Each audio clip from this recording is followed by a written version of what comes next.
Welcome back everybody to another video, and this is not an update on my Malazan read-through. It's what I said before. This is going to be something different. It's still going to be about Malazan, among other things, and today I want to start talking about religion, gods, and mythology, like real-world stuff that has parallels to the Malazan world.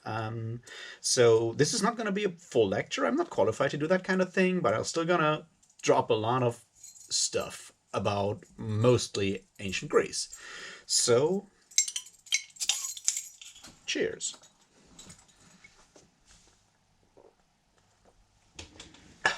All right, so let's do this. There's probably going to be a second video on the topic, maybe even more, because it's something that I personally am very interested in. I've said that before, I know.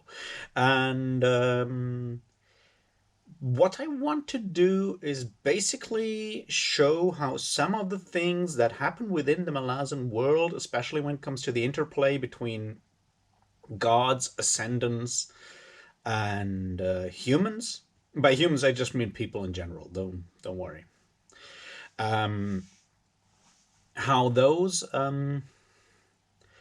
have real-world counterparts or I don't want to say influences, maybe inspirations or whatever parallels within our real world. I mean, it's been said before, both by Stephen Erickson and by other people, that there's, of course, there's like parallels between the Malazan Empire and the Roman Empire, and there's influences of Greek mythology or Nordic mythology onto the Malazan world, and I'm definitely going to go into that as well. But I want to do this basically in several parts. Today I want to look more on the actual historical part of this and give some background on that. And then there might be one where I actually just, pull at like examples from mythology in a more, actually look at the actual mythologies in a way.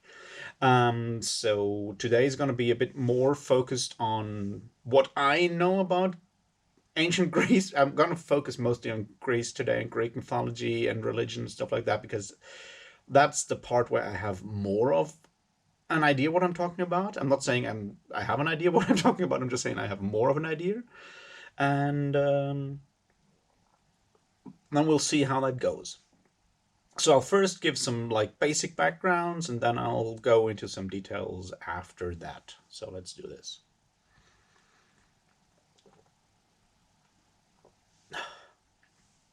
All right, what do we know about religion, polytheistic religion and polytheism in ancient Greece, and to a lesser degree, also like ancient Rome, because a lot of that stuff is like taken over from from Greece, from the Greek culture into the Roman culture. That's why you call it like Greco-Roman at some point in some parts.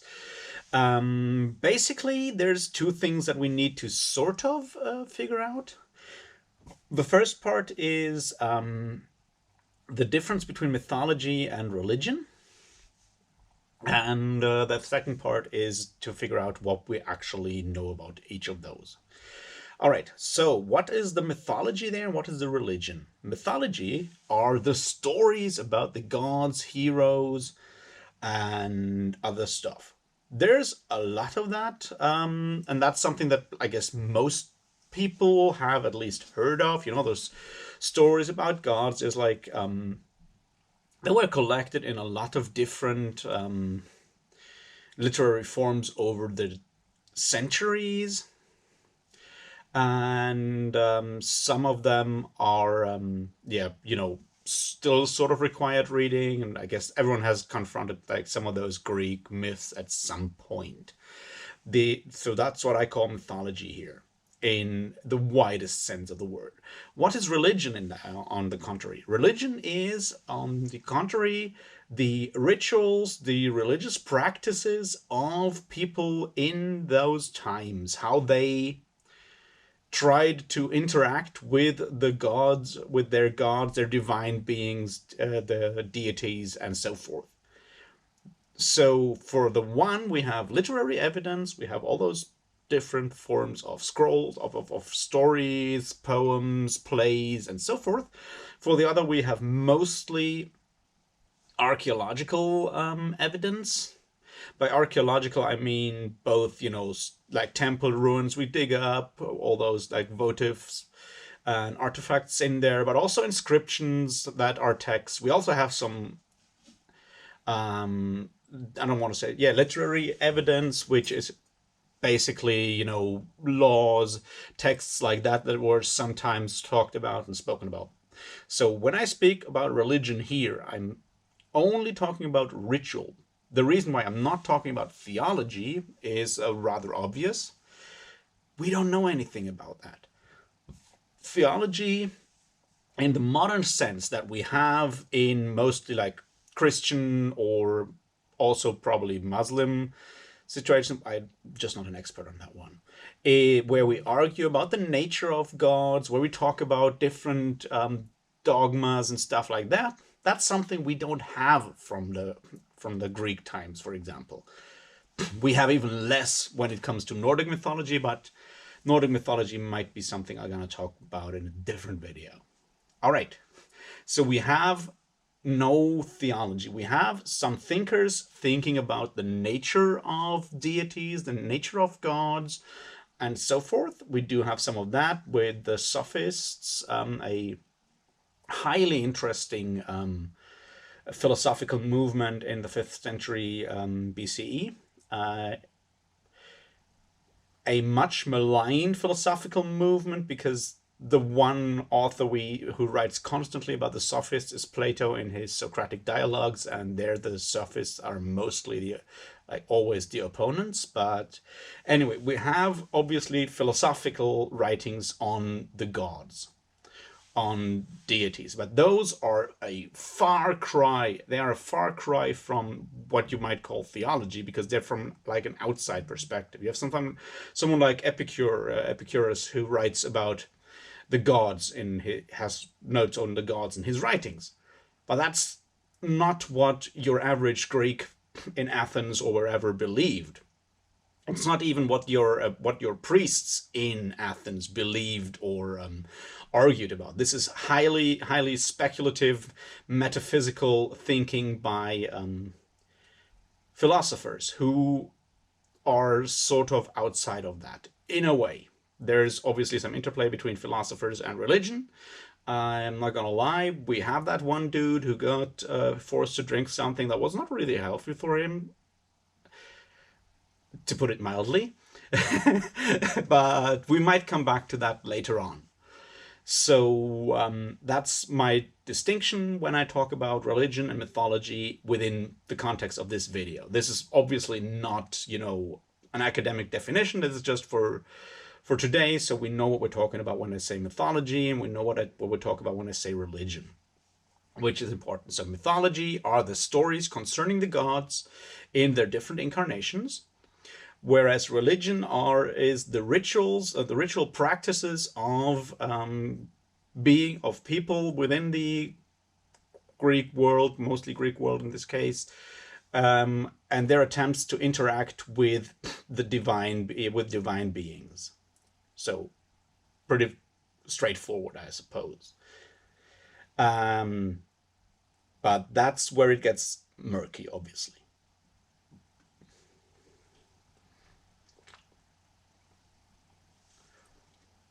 All right, the next bit we're going to talk about is sources, and that's the next bit we need to think about. What are our sources for either one? For mythology, we have a sort of, I don't want to say canon, but we have a large collection of stories about supernatural beings within the Greco-Roman context.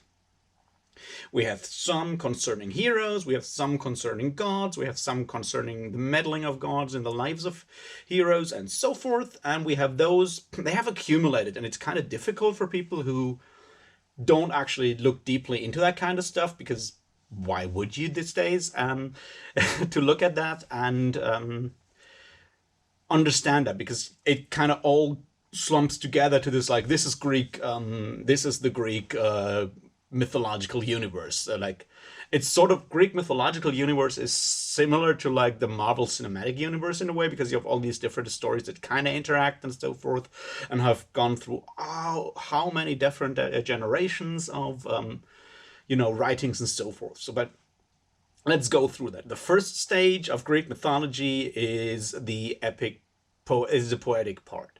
So you have obviously your big one in the room is obviously Homer with the Iliad and the Odyssey, those big epic poems about the war, like part of the war on Troy, and then on Odysseus trying to go back home, which kind of takes longer than he expected. Another one that a lot of people know is the Argonautica, the story of Jason and the Argonauts, which is like the big crossover of Greek mythology, where you have all these heroes crossing over. And that was like collected rather later, or the version that we have is collected rather later. Yeah, then another one is Hesiod. He wrote the Works and Days and some other poems, which are like catalogs of beings, and it gives us a sort of genealogy of gods and stuff like that. So we have an epic tradition, an epic poetic tradition, which comes from like the days of oral traditions that were later on written up and are now ascribed to either Homer or Hesiod or the guy who wrote the Argonautica. Like the version we have is his name Apollonius, I think. Someone of Rhodes wrote that one. Then you have like an author like Pindar, who wrote mostly poems like venerating winners of Olympics or other athletic games, and tied those to mythology and so forth. That's another source we have. The next generation of that will be the dramatic school, or the dramatic point. That's we have within mostly the 5th century. We have several famous authors of tragedies and comedies. The comedies are kind of difficult to talk about because they're mostly rather political and hard to understand nowadays, because we don't know the people that are made fun of most of the time. The tragedies, however, are easier to understand. There's like the three big ones when it comes to Greek tragedy writers, poets are Aeschylus, he's the oldest one, Euripides, and Sophocles. Sophocles is the last one. And they take over these mythological stories and form them into different tragedies. Obviously, those have all kinds of political and sociological and so forth subtexts. It's not just a cool retelling of a story. There's a lot of other things going on in those stories, but I think that I will go into that when I do a bit more on mythology. That's like the next stage we have. And then we have these sort of prose writing of those stories. The famous one that most people know these days is actually a Roman collection of all these kind of stories, and that's the Metamorphoses by Ovid. I think it's Ovid, yeah. I kind of always confuse him with Lucretius, which makes no sense. Anyway, which is basically a collection in prose of myths and stories about all kinds of supernatural beings that he wrote while he was in exile somewhere in the Black Sea, I think. All right, so we have these stories that have come to us in like different over different generations in different forms, and have changed through that time. Characters within those stories change a lot over time. We also obviously have depictions, archaeological evidence, when we have depictions of certain episodes of those myths on potsherds, to use one of the Malazan words that are so ubiquitous within the Malazan Book of the Fallen. But you find some goblets, some vases, some amphorae or whatever, and there's paintings on those of certain episodes from mythology.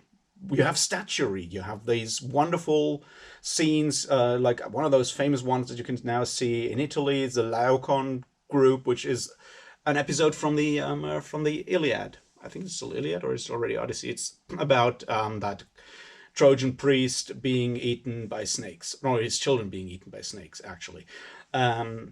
So you have paintings, you have all these other evidence or archaeological evidence of mythology there as well. That means we have to understand when we think of mythology, Greek mythology there, it is something that is encompassing the entire awareness of people there. They are aware of all these stories in all kinds of different incarnations, different variants. They sometimes widely vary in how they're depicted and so forth. And there's argument about what happened or what didn't happen, but it's something that is ubiquitous in their frame of mind and frame of reference. There is no clear border between the at least in the Greek times from how I see it. Once again, I'm not a lecturer in Greek philosophy, Greek history, or Greek mythology, so take this with a huge grain of salt. But what you have to understand is that there is no clear distinction between the sphere of the supernatural and the sphere of the natural world. Like, those are permeable things. They permeate each other. Gods show up all the time within Greek situations that are semi-historical.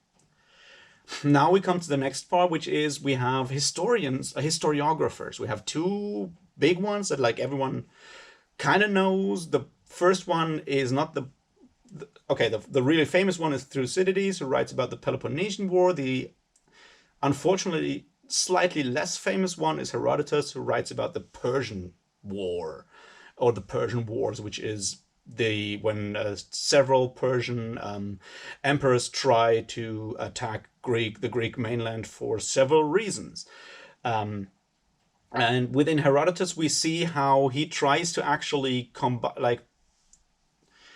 drag mythological things into the sphere of the historical natural world in a way. And that works to a bigger or lesser degree. No matter what, if you ever get the chance, go read Herodotus. It's one of the most amazing books you'll ever read, and it'll give you so many ideas for so many things. Trust me, you will thank me afterwards. Go read that book. It's crazy good.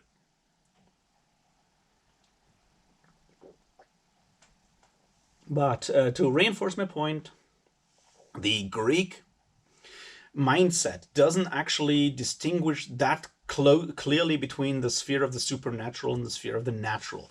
It's something that we see also when we look at history of ideas and so forth. It's something that goes sort of on until the Middle Ages at least. It's something that if you follow authors like Charles Taylor or maybe Max Weber, when it comes to disenchantment, it's something that humanity lost, or the Western mindset lost relatively late, during the era of the Enlightenment or slightly before that. But at the point where we are dealing with right now, this means that the spheres of the supernatural and natural are not clearly separated from each other.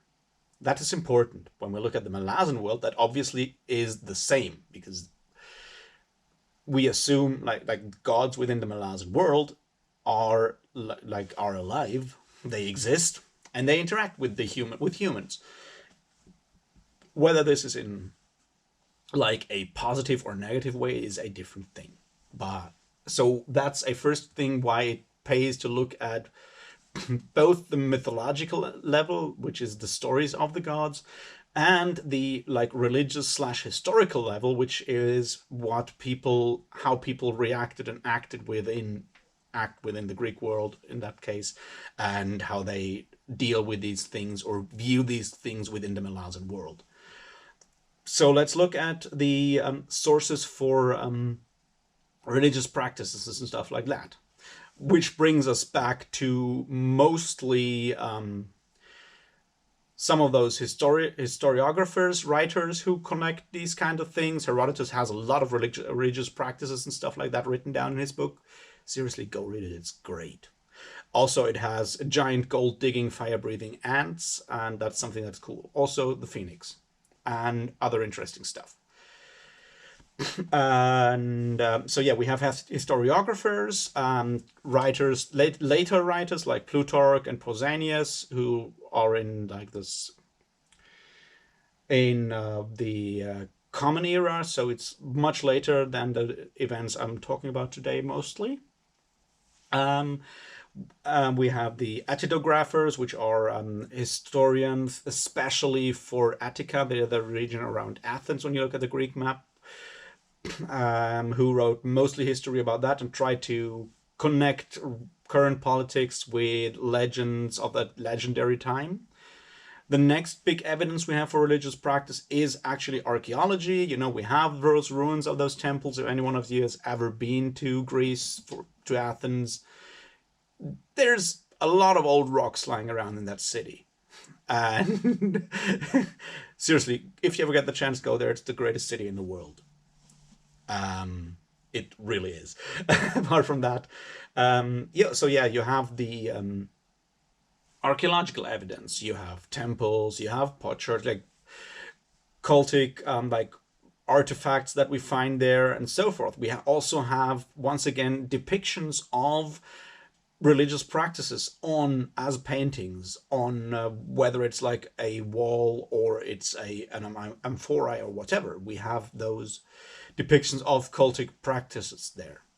The next one we have are inscriptions and laws. We have inscriptions on, like dedication inscriptions, like this altar was dedicated by this and this person from this and this city in the name of this and this god for this and this event.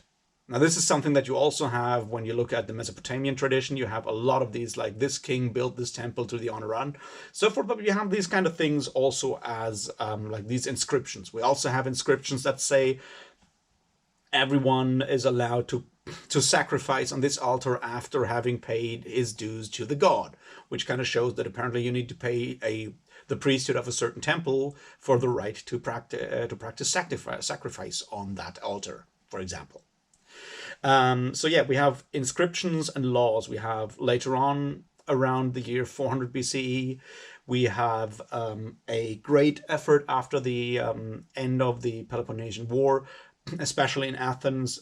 Athens is kind of the city where we have the most actual, not evidence, but we have the most sources there for historical reasons I'm not going to get into right now.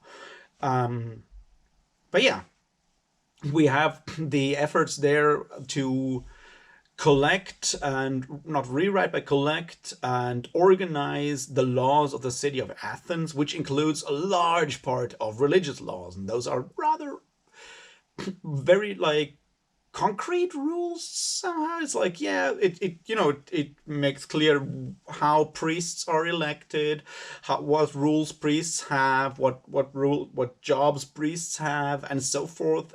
A lot of that stuff is in there. So we have rather good evidence on religious practices in some areas there.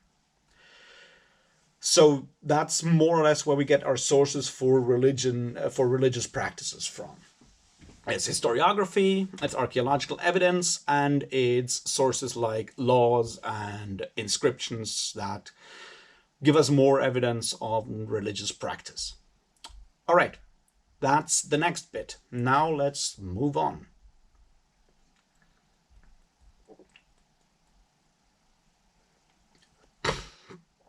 How does that, confirm with the Malazan world?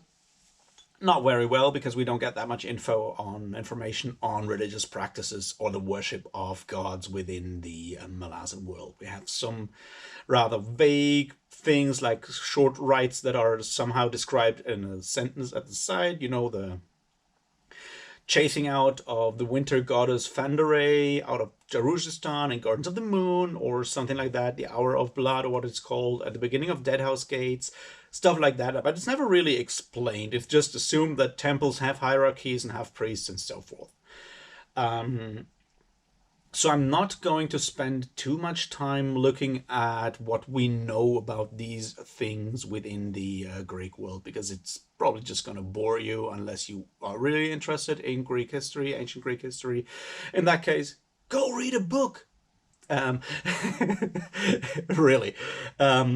So I'm not going to go into that. What I want to look at more is the interactions, the religious, what we can glean from what we know about religious practices, what we can glean from that about the mindset of people at the time, and how certain things that we know happened conform oddly with the way things happen within the Malazan world today. So, one thing there is that religion, at least when we look at Athens, in like the glorious 5th century, which is kind of the classical era mostly, religion is amazingly well organized, even like worshipping new gods. This is one of the examples that I want to look at is the introduction of new gods, because it's something that happens in the Malazan world when the crippled god, oh, I should have said there's spoilers, right? Okay, there's spoilers in here. Not exactly big plot spoilers or whatever. I'll just, don't want to restrict myself. All right, so the crippled god starts his house of chains to join the formal rank of the gods, the deck of dragons, which kind of organizes, structures the interplay, gives the rules between the rules according to which gods can interact with each other and the world within the Malazan world. And the interesting thing there is that we have we have instances of introductions of new gods within the Greek pantheon, both on the mythological level, but also on the real world level. And those obviously, as I said before, interact. And today I'm going to look at those things, for example. Now, how does one go about with introducing new gods? There's basically several options. One is there is a new god that has a new domain. Like in this case, it would be the crippled god. The other option, obviously, is that a hero or other god takes over the domain of another god. People stop worshipping that older god and start worshipping the new god. Something that happens a lot also in Greek Greek religion, as far as we know. And I'm going to look at both for a moment, in a moment there.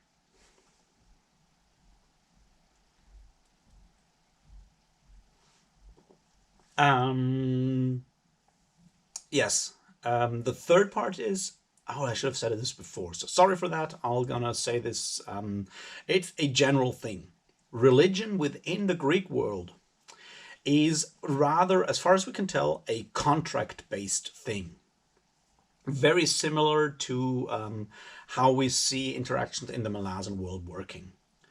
It really works that simple. If people pray to a god, and then religion is very much about making deals with the gods. It's very much about making deals with the gods. You promise to sacrifice 500 goats or whatever, what have you, if a certain god helps you. And if you do that and the certain god doesn't help you, you won't actually go back to worshipping that god. You drop that god. On the other hand, if a god helps you and later comes to you and says yeah, but guys, I helped you really there, so better do something, otherwise I'm disappointed, you do that. Or a god gets angry and you propitiate him. That's a very contract-based thing, and it goes both ways. If the worship of a certain god is no longer has lost its efficacy, you stop worshipping them. If another god, on the other hand, seems to be more efficacious, then you start worshipping those more. Fun examples there are actually, once again, the source for both of those, I suspect, is Herodotus. Yeah, it's Herodotus once again.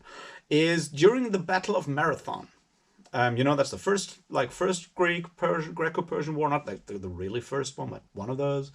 The big Battle of Marathon, and the Greeks win that battle against very, very high odds. Looked very unlikely that this would happen. In the end, it happened. History was made. People ran too far and died. Other people made a sport out of that. Anyway, what happened there is that there's two things going on in that what I just said. So I thought I will bring you some short examples. First of those is actually that the Greeks, in this case the Athenians mostly, and some people from around surrounding areas, are like sending someone to Sparta for help, because the Persians are showing up and they need someone to help them fight, because yeah. And that guy runs all the way from Marathon to Sparta, which is a couple of days walk if I look at it correctly, and then runs back. And the story goes that on his way back, probably on his way back, it's not quite clear, the god Pan shows up the great god Pan. I'm not gonna, no Arthur Machen jokes in here. So Pan, the god, the guy, the goat-footed horn guy, Pan. He shows up while he's running / walking through the mountains between the Peloponnesus and Attica, and asks him, that Greek runner, I think his name is, I don't remember his name. It's a very Greek name. He asks that guy, he's like, hey, why am I not worshipped in Athens? I've helped you so many times, and I'll help you again, but why is no one worshipping me in Athens? And then he just disappears. The guy goes back, and he apparently tells this story. The Athenians win the battle, and shortly thereafter we see the worship of Pan being legally instituted within Athens, like rituals added to that and so forth. That's the one version where a god kind of demands worship for services rendered, payment for services rendered. The other part of the Marathon battle is the situation that before the battle, the Greeks actually promised to sacrifice it wasn't a goat. I keep forgetting what it was. I think it was either a goat or a cow. I think it was goats. Anyway, they promised to sacrifice one for every Persian slain. And that's a problem because they win and they kill several thousand Persians, according to Herodotus' testimony there. And even in Athens, it's not easy to get like 6,000 goats in one go. So they actually continue to sacrifice 500 every year until that debt is paid off. And it's like a decade later, they're still sacrificing goats. Like every year they sacrifice goats to, I think it is goats. Otherwise, write it down in the comments if you want to look it up, or I don't know. Anyway, so they do that. It's like they make a deal with a goddess. I think it's Artemis in this case, or an incarnation of Artemis in this case. And they make that deal, and apparently the goddess comes through on her part, so they better keep up that sacrificing of goats until all that shit is paid off. All right, so back to where I actually wanted to go after showing you that Greek religion is very contractual, is very much about bartering and making deals with the gods, and then following through on those or not following through with all the consequences that can come from that on both sides, which obviously is something that we see within the Malazan world all the time. We have people making deals with gods to their advantage or not their advantage on all the time. I mean, Quick Ben does it all the time. Now, to be fair, arguing with gods and making deals with gods is something that is not only going on in Greek religion. It's seriously something you can even find within the Old Testament. Moses is arguing with God and kind of making deals with God. Lot, whatever you call him, the guy who was sent out of Sodom. He actually barters real hard with the angels of God. It's like, yeah, what if there's like 100 good men in Sodom? They're like, would you still destroy the entire city? And they're like, no, for 100, for 100 I wouldn't destroy it. And then he's like, yeah, but maybe it's just 10 people within the entire city who are good, and you destroy the entire city, you would still kill those 10 good people. Would you do that, God? And God's like, okay, maybe for 10 I wouldn't. And so he actually manages to really, haggle with God there. It's something that is more something that happened in the idea of gods being more present within in the world and more on a superhuman than a outside of human comprehension level, which is what happens to the God of the Old Testament, obviously. Anyway, a quick aside there.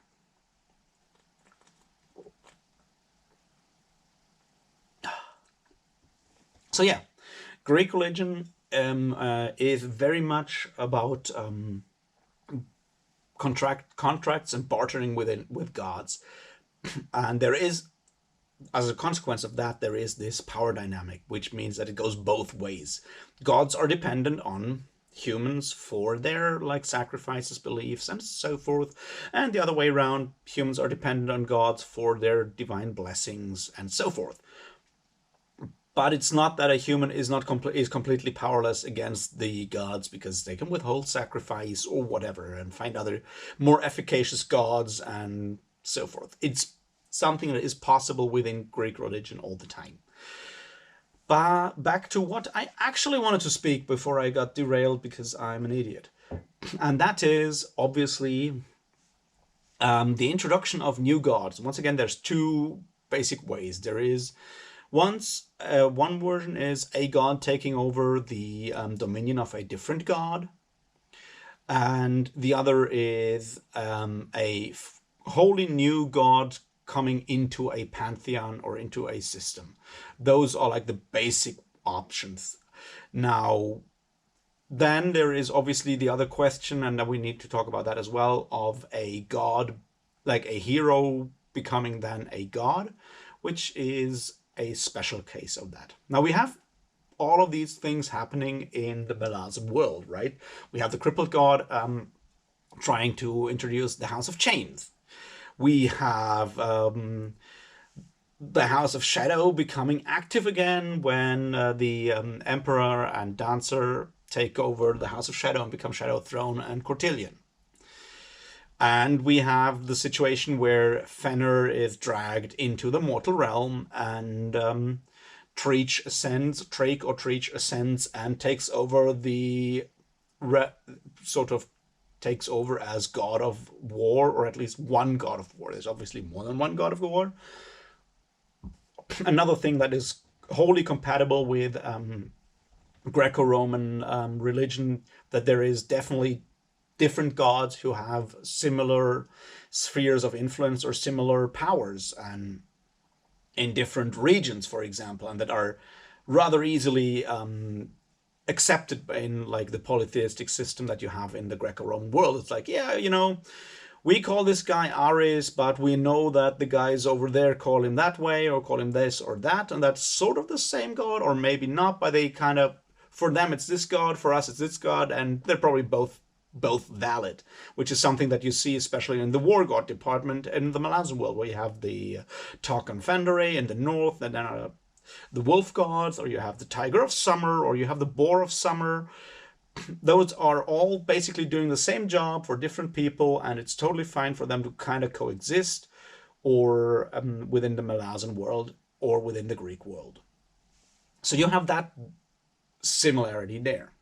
But I wanted to go into how to introduce new gods. And the interesting thing there is that within the Malazan world, when the crippled god does that, he needs sanction to do that from Ganoas Paran, who is at that point the master of the deck.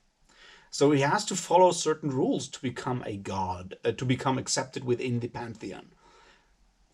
I'll just call it pantheon. The deck of dragons call it pantheon because that's like where you have these rules in a way. And how does he go about that? It's kind of not fully clear, but basically it means that the master of the deck has the final rule, the final I'm looking for words, which is not good. Responsibility. Have the final responsibility to arbitrate and decide whether the House of Chains will be allowed within the deck of dragons or not. Now we look at how gods are introduced within the Greek world.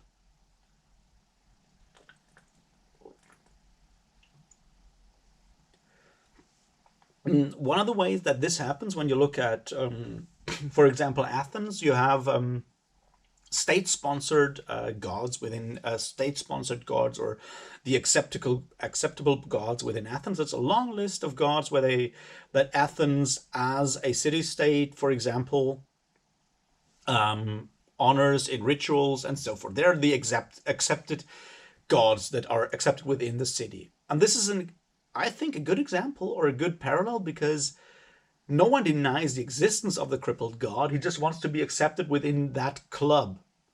And it's similar in Athens. It's like no one was denying the existence of the Thracian goddess Bendix, or is it Bendix? Bendis, I think.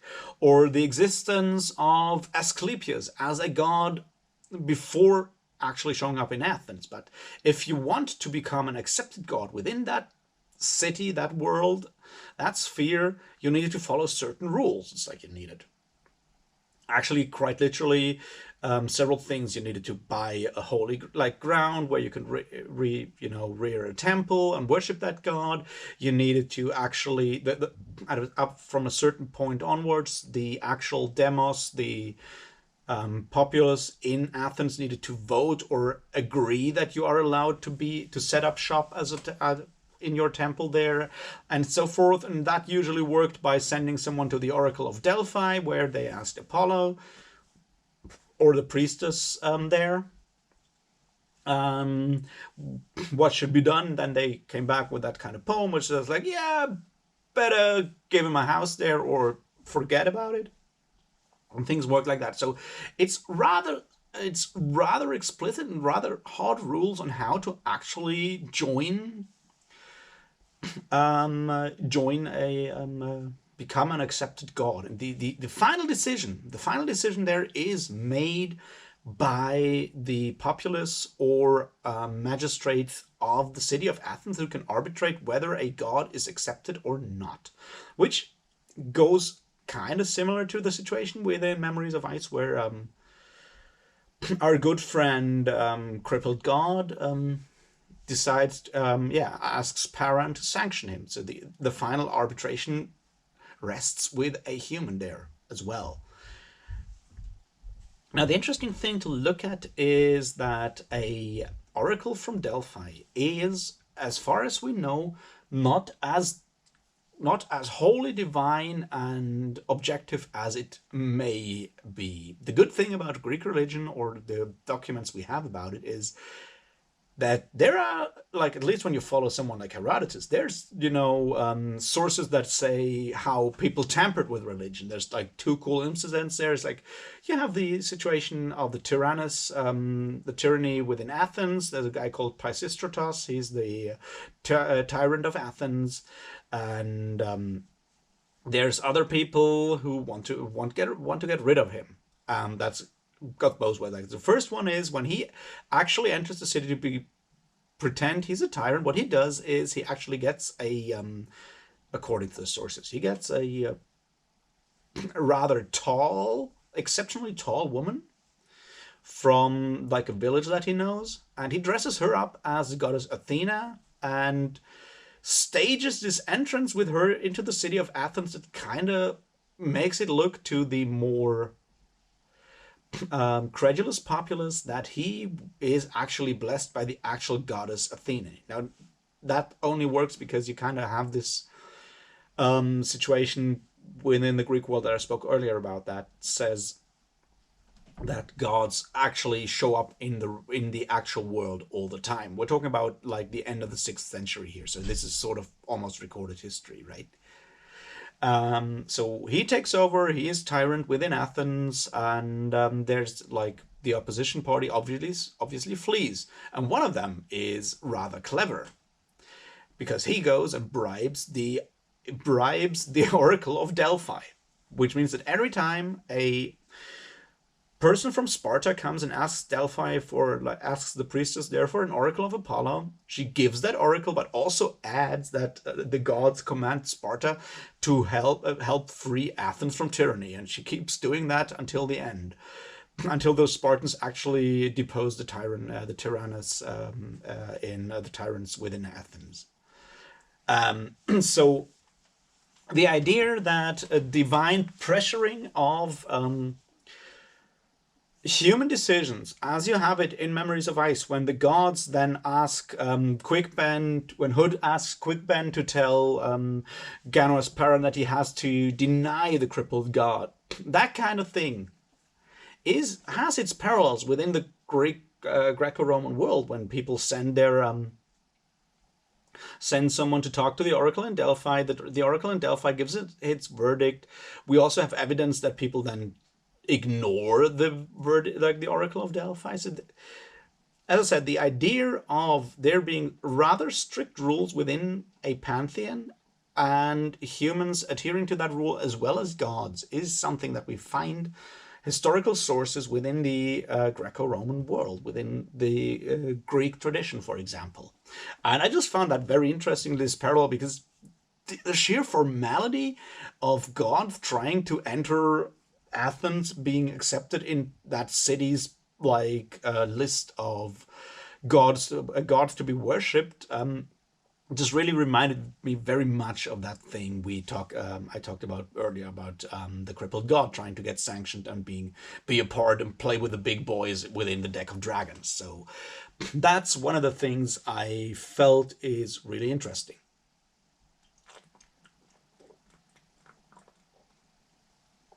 All right, let us continue. I feel this is turning into rather a long video. I'm sorry for that. Well, kind of. I hope it's not too rambly. All right, let's continue. The next thing is gods taking over older gods' dominions. And sometimes that works and sometimes that doesn't work. Okay, so there's like the god Asclepius is one of those instances. Now, the god Asclepius comes from his cult probably starts in Epidaurus. He then comes to Athens, and from then on his cult spreads. Now, as you all know, the god Asclepius is the god of healing.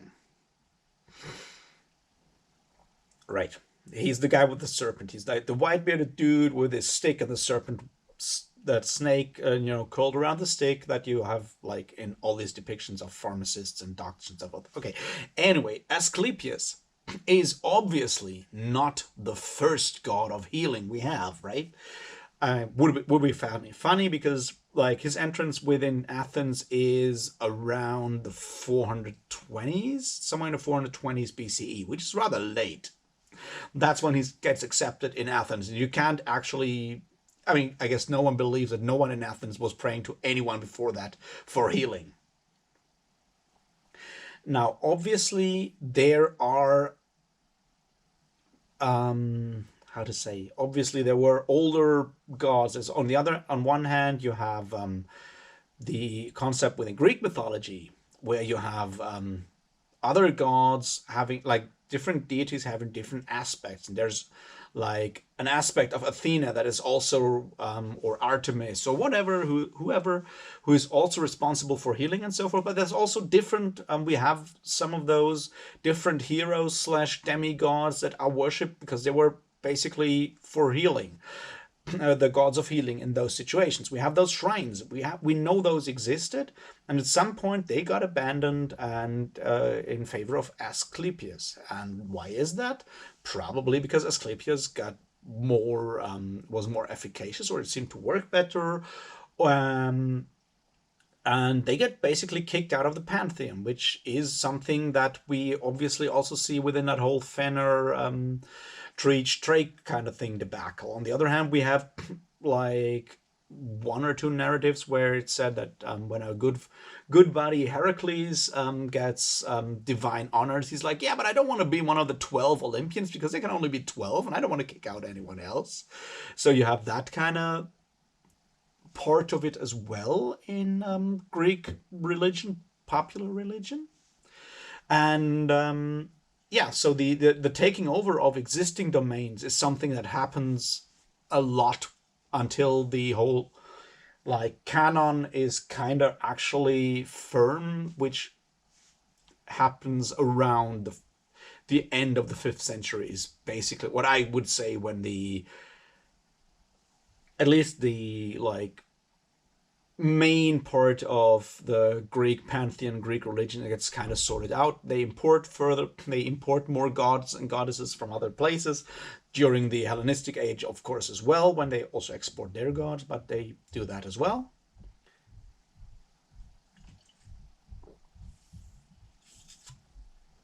So yeah, the taking over of another god's domain because of whatever reasons is something that we see in the Malazan world, but it's also something that we see within the Greco-Roman world. Like another example within the Malazan world would obviously be the switch from the errant Erastus to Opon when it comes to the god of chance. Something that also, where basically Erastus doesn't even, get forcefully pulled out of its realm like Fenner does. It's more like people just stop worshipping him and worship someone else. If anyone actually worships Opon, it's kind of, I don't know. But you have that situation where people just do that, and because it makes more sense, and they seem to be more powerful.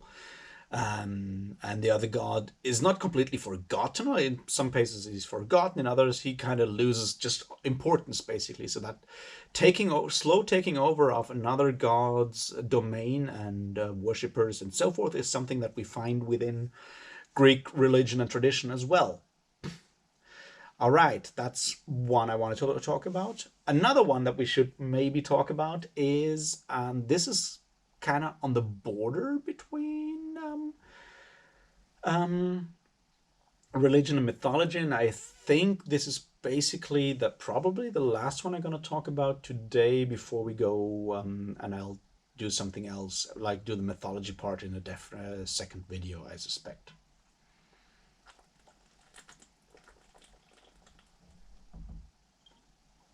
All right. Ascendancy. Something that happens a lot in Greek mythology, right? From hero to god, from hero to ascendant to god, that kind of thing. Now, I guess the two examples that are rather there's a bunch of examples there. You have you have your Treach being a first hero, turning into a god, ascending through dying. You have your emperors, Emperor Kellanved becoming Shadow Throne, which obviously has parallels to the Roman concept of apotheosis, or Roman emperors being worshipped as gods after their death in the Roman state cult, which leads to people like Vespasian making a joke about when he's dying, apparently, according to Sueton, which is sort of the yellow press of Roman history. Still fun to read, but don't trust him, where emperors making jokes about them feeling like they're going to be deified really soon, which basically means they're dying, because after their death as an emperor they become gods. So you have that parallel with the ascendancy of Dancer and Kellanved to become Shadow Throne and Cotillion. Just a quick parallel there, which is more from the Roman side, but anyway. Or the idea of heroes becoming demigods, ascendants, and gods over time.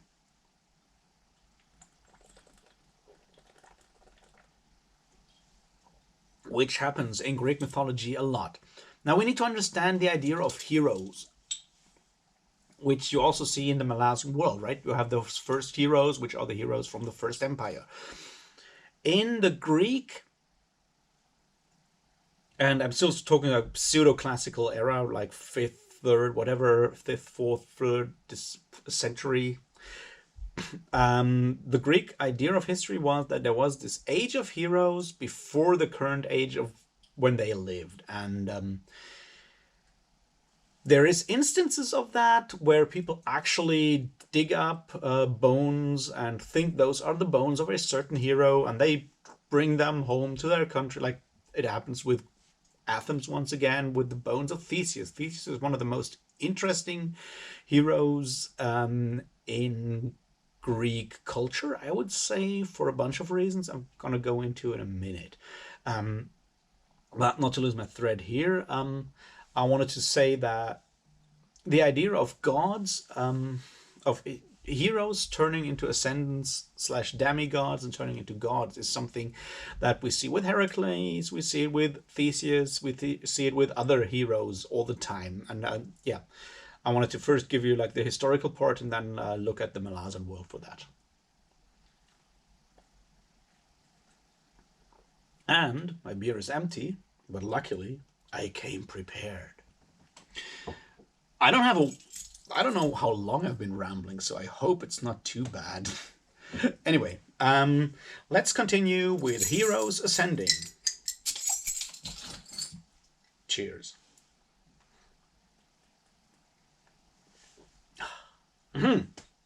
All right, so what I wanted to say is that we have, within the Greek idea of history, you have the age of heroes that then at some point, rather fluid point, becomes the current age of iron in which they are living, the age of man now. Stuff like the Trojan War and the Odyssey, stuff like that is obviously taking place in the age of heroes. And obviously the events of the 4th and 5th century BCE are taking place in their like current timeline, current world, like time reference frame. Now, how did they know that there was this age of heroes? Historically speaking, from what we know, there is hero worship, which means people of the younger Greek classical era discover the graves, Bronze Age graves, mostly of the Mycenaean and Cretan civilizations, which happened to be like 300-400 years before the classical Greek era, in like the 8th, 9th century BCE. And they find those graves, they find those tombs, they find all those grave goods in there, like swords, weapons, jewelry, and so forth. And they conclude that when they find such a grave, it's like that has to be a god, that has to be a hero that lives there, that was buried there. And they start, because they have all these myths about those heroes, they start worshipping those heroes because they're sort of more than just your average soldier who got his helmet battered in like 20 times in those years before Troy. They were heroes. They're larger than life. What you in Malazan terms might call ascendants in a way. Not fully divine, but definitely more than just mere mortals in a way. And hero worship is something that you have all over Greece, and it's kind of regional all the time because, you worship at the shrine of the hero, the tomb of that guy that you dug up in your backyard and not the other. But you can, there's like legends around that you have. There's a ton of those heroes, which you can call ascendants in Malazan terms, I think. Or I feel that you can do that way. But some of those heroes become more than that. Like your prime example of demigod, because some of those heroes get ascribed, demigod status by having one divine parent. Others just, become more worshipped and thus more divine over time. Anyway, I guess your The hero par excellence for that obviously is Heracles, like the most famous one. Zeus is his father, does all this heroic shit, even travels. You remember when I spoke about the Argonautica being that crossover thing? Yeah, Heracles at some point is also traveling on the Argo for a while and then leaves again. So like that. So does Orpheus, who's also really cool. Anyway, what I wanted to say is, he starts out as this rather strong hero, becomes an ascendant basically, and in the end he is elevated to full godhood. But that's not the guy I want to talk about today as the ideal, like a good example. The guy I want to talk about is Theseus, who is sort of the Athenian counterpart to Heracles in a way. Because with Theseus, we can see how that process of becoming being worshipped and being raised in status is getting how that develops over time in a way, which is I find rather interesting. So Theseus, basic story is he grows up somewhere out of Athens. Is in the first version he's like the out of wedlock son of the then current Athenian king. He realizes that and makes his way to Athens, having all kinds of adventures. I'm really paraphrasing here. Being king of Athens at some point, not yet king of Athens, but being sent to Crete to kill the Minotaur, having all kinds of other adventures, being a child molester and serial rapist on the side, which kind of goes down, gets kind of changed over time. But it's something we need to talk about in mythology, I guess. And so forth. So at the beginning, he's just a guy, he's just a hero, and then over time, he gets changed into more of a demigod. He gets worshipped more because he can then, after his death, provide all kinds of stuff. And then he suddenly becomes a demigod by being also, having also added a divine parentage. He's supposed to be the son of Poseidon, the god of the sea at some point. So we see on the daily religious level in Athens, we see how Theseus, who is an Attic hero, gets bumped up in the mythologies and so forth, in against Heracles, who is essentially a Peloponnesian hero.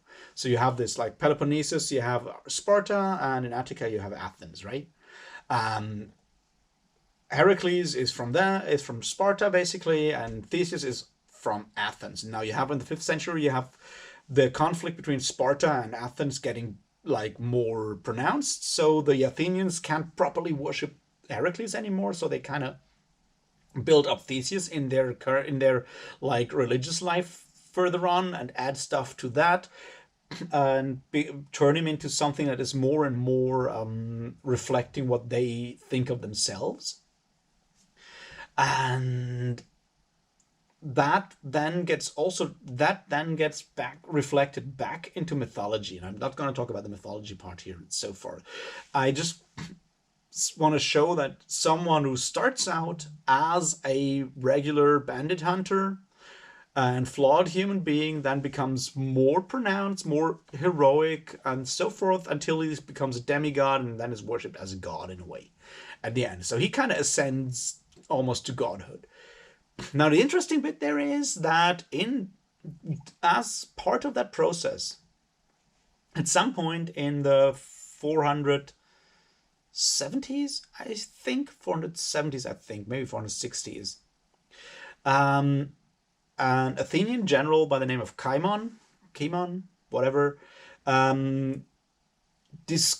mysteriously discovers the grave and the bones of Theseus on an island where he supposedly died, and digs them up and transports them to Athens to intern them there, with a huge celebration to make that whole thing, that ascension basically, even more formal.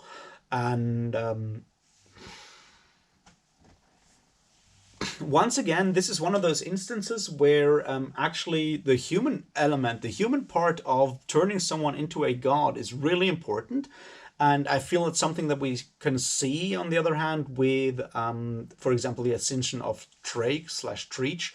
I mean, yeah, he dies, so he's eligible for that. There's a space in the pantheon opening up because Fenner leaves. But it also takes humans to do that. It also takes people to take his side in that whole thing. You have someone like the priests in Kapustan, Wrath Drake, who suddenly, you have temples showing up for him in the Rujistan, even before he, actually dies, when we look at the times. The fact that human beings are vitally important in making that ascension possible within the Malazan world is something that you also see in Greco-Roman in the Greco-Roman world, where it's also humans preparing that ascension for a certain hero to godhood or almost godhood, on the other hand, and that's the clincher there. Once that happens on like the completely human sphere, as I just described those historical events, this means that it also happens on the other side in that mythical sphere, in the superhuman sphere. And from that point onwards, for the mind of the average Greek there, if he's not a really cynical bastard or philosopher, Theseus is a god or a demigod. And so when you look at the Malazan world, where we just take all these things for granted, not for granted, but yeah, for truth. So it's not just like, what we as cynical post-enlightenment bastards of the 21st century would just like, yeah, but they just believe that. The beauty about the Malazan world is it's fantasy, so that stuff is just as real as your average Greek, Roman, Norseman,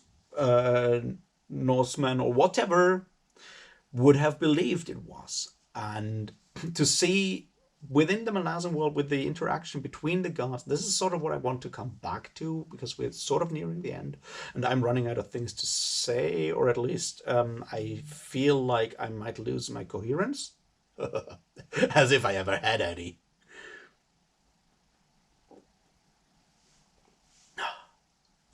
The point is that I'm trying to make here is that within a polytheistic world as the Greco-Roman world, the interactions between gods and men need to be taken seriously in a way, because there is interactions between gods and men that are on a rather different level or footing than they are in modern belief systems. And by modern, I just mean like the monotheistic ones in the Western world, because I'm not an expert on Indian or whatever Asian polytheistic beliefs. You need to ask other people about that. And the Malazan world, as one of the few fantasy worlds that do that in a proper way, is taking the mechanisms and taking the structures of the Greek, Norse, or whatever polytheistic belief system, taking the structures, the historical structures, and transfers them into and transcribes them into fantasy in a way, which is more than just, taking some of the myths and just changing names in those myths, but it's also taking the underpinnings, the societal underpinnings in a way, the mindsets, and transcribing them into a fantasy world. And this is basically what I wanted to try and show today. I think I probably left way too many historical examples that you're probably not interested in. If you are interested in those kinds of examples, go read books. I don't know, go read Herodotus. I really encourage you to do that. It's really cool. It's also fun, well written, and exciting. If you want to learn more about Greek religion, Greek popular religion, I don't know, read books by Robert Garland or Robert Parker. Those are pretty... I'm not going to say like super easy introductory works, but definitely more readable and accessible than some like individual papers on the subject. And apart from that, just, I don't know, go read more Malazan. I think that's a good thing to do in general. Okay, I hope you kind of got something out of this, and I'll talk to you tomorrow. And maybe it's going to be about mythology, or maybe about something else that I want to talk about. And on Monday, I'll be back with the Memories of Ice read through. Until then, cheers.